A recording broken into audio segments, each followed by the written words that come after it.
Frat Brother, my brother, Nelson Raphael. How you doing today, brother? Pretty good, pretty good. You doing all right? Yeah, blessed to be Cool, here. man. That's cool, man. So what we got going on, man?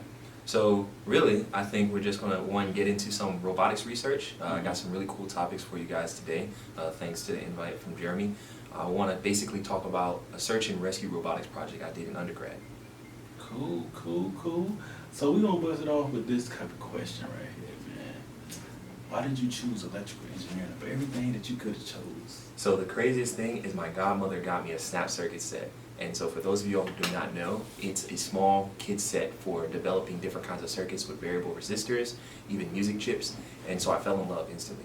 I've always had somewhat of a respect for electricity because, you know, it is very dangerous, but at the same time, it was just something, it was a puzzle that was a little more complex than your regular puzzles. And so when I came down to it, it was electrical, mechanical, or computer science, because I already knew I wanted to do robotics, and electrical made a lot of sense because within systems and controls sits the subset of robotics. Cool. I like that, man. Me being a computer scientist, I was real close to electrical engineering. You know, I had to take circuits, so you know, blew some things up real quick. You know, I definitely blew up a capacitor. Right. And I felt bad, but my professor was like, "It's okay, you learn it." Exactly. I'm like, "All right, cool." Right. But man, so I really respect you for being an electrical engineer and being a black electrical engineer. Yeah, that's rare. You know, that's rare. and going through Georgia Tech. But this next question, you know, one of the questions I'm trying to just understand a little bit more. So, PWIs versus HBCU'S, and why did you choose Georgia Tech over a historically black college? And you know what's interesting? I did visit Tuskegee while I was in high school. Cool. And the reason why I really went to Georgia Tech is because I got involved with NSBE before college. And so NSBE is a National Society of Black Engineers. They have 3 different branches. You have your pre-collegiate, your collegiate, and you have your professional.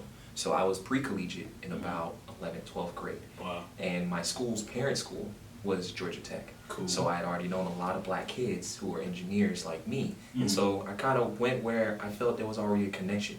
But really, I do want to make a point that one, even though you choose PWI or HBCU, at the end of the day, we try to accomplish the same thing. Right. And I think sometimes people lose sight of that.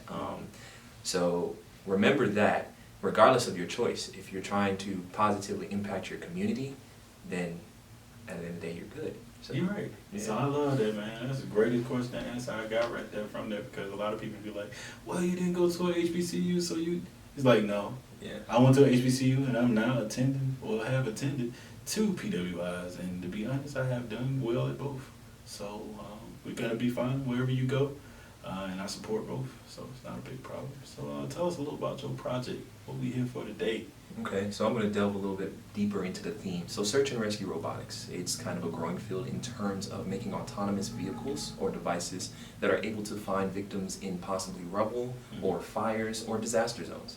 So my project is the marsupial exploration of an unknown terrain in the sense of that marsupial relationship you can think of as a mama kangaroo and baby kangaroo. So the smaller robot is agile. It's smaller, it can get into more crevices, move faster. The larger robot, like the mama kangaroo, is not as fast, but it carries all the power and carries the smaller robot. Given that these robots basically collaborate to explore an unknown area and search out the frontiers.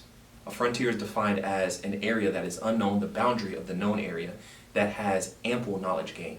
Meaning, if we were in this room and I only knew the boundaries of this room, outside of this room would be a frontier because I don't know it yet, but there's so many things that can be discovered. Right. And you can run into anything, but you wanted to be able to go to and find that person, like if it was in a fire or anything like that. Right, so there are a few different scenarios. There's a kind of a point and shoot in terms of target-based exploration, and then there's also just general exploration. So for our project, we did just general exploration, kind of prioritizing areas that the TurtleBot, for context, the TurtleBot is very much like a Roomba, but with a stack on it and an Xbox Kinect. So the Xbox Kinect is used to scan the environment visually, and the Snake robot was something we built in the lab. So it has a series of joints, and it can be mathematically represented with a series of matrices. So linear algebra was very important. Cool. So cool. And what language did you use while you? So I used Python. Python was used in a node programming style, meaning a lot of things were happening simultaneously. For the Snake, it was a mix of Python and MATLAB. Right. And you know what's crazy? Honestly, I learned MATLAB, but I had never known you can do object-oriented programming in MATLAB. So it was a really new concept for me. The years prior, I had been doing research, but it was 2 different projects, and we had learned special Euclidean geometry, which is those linear algebra matrices I was talking about. You multiply them left to right to get the final pose from relative to the tail of the snake to the head of the snake. Gotcha. Wow. So the movement function. Gotcha. So what is your it factor? Why do you do what you do?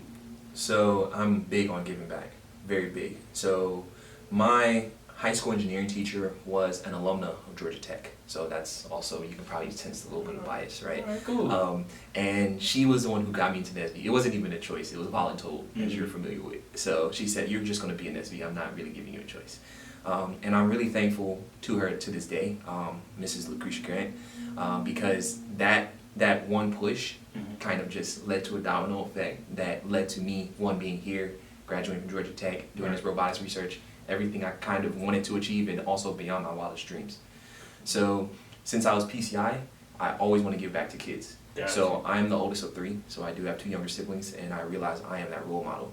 But when you're doing outreach work, you do realize you become somewhat of a big brother figure, right? And so there have been times when I've taken on mentees as a mentor, and just one, encouraging them through school, giving them advice in terms of certain subjects, science, physics, mathematics, calculus, and it warms my heart when they reach their goals. Because it's not necessarily about me anymore. It's about planting the seeds of the next generation. Same. Yeah. That's a little bit why I created this, and also what we do, man. You know, customer service serve for humanity. Of course. You know, every time I can help somebody out, man. You know, with us being both frat brothers and being brothers in general, we always got to help the next brother, our sister, any person that would need help. Right. So, what is your legacy? What would you like to leave behind? So we spoke a little bit earlier about a PhD, right? I'd like to, one, create some kind of constant or theorem where it is patented, and that's how I'd like to leave my legacy. So you always hear about guys, hey, I'm gonna leave my mark on the world. Well, if I create like the next Boltzmann's constant, you're gonna know my name forever, because people are still using that to this day. Granted, I don't want to go into academia, but I still want to go into more of a research robotics role where I may be in the R&D lab and I can get a publication that leads to that constant or theorem. I like that, man. You know, I already left a little bit of my legacy, man, being an author of the black man, you know, so, nice. You know, cool, but I do want to do some of those same things, because it is actually a beautiful thing to be able to do what you want to do out of life. Right. So, and to help other people, more importantly. Right. You know, so, any questions for me? One, how did you come up with the name?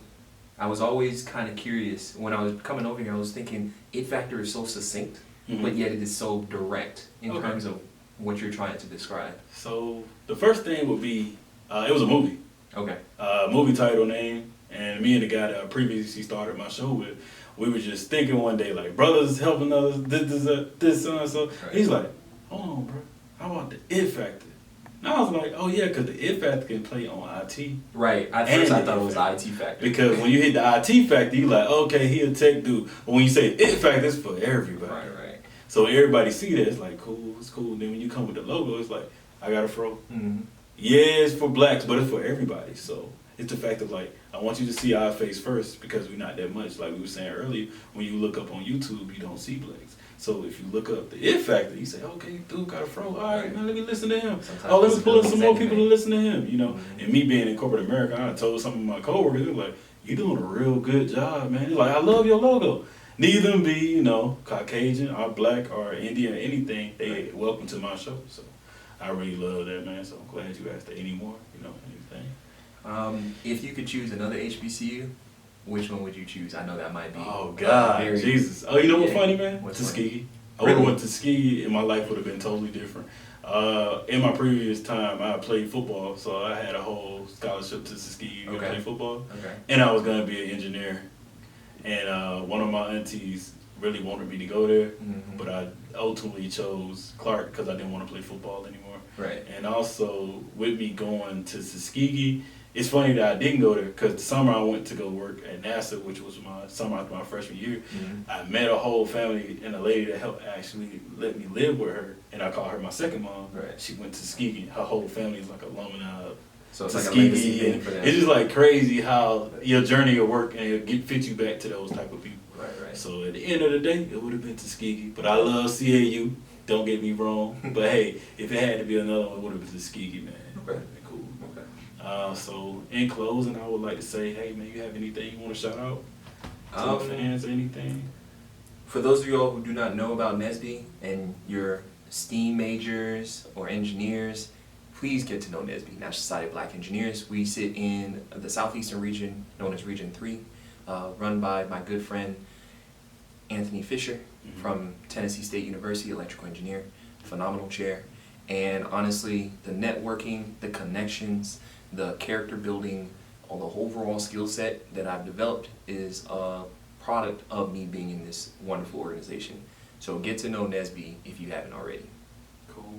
And I actually need your help to get back involved in this, bro. Oh, say less. Yes, sir. So I would like to say, man, please like, subscribe, comment, like, subscribe again, bring a friend, and with that is the it factor. And thank you, my brother, for being here today, man.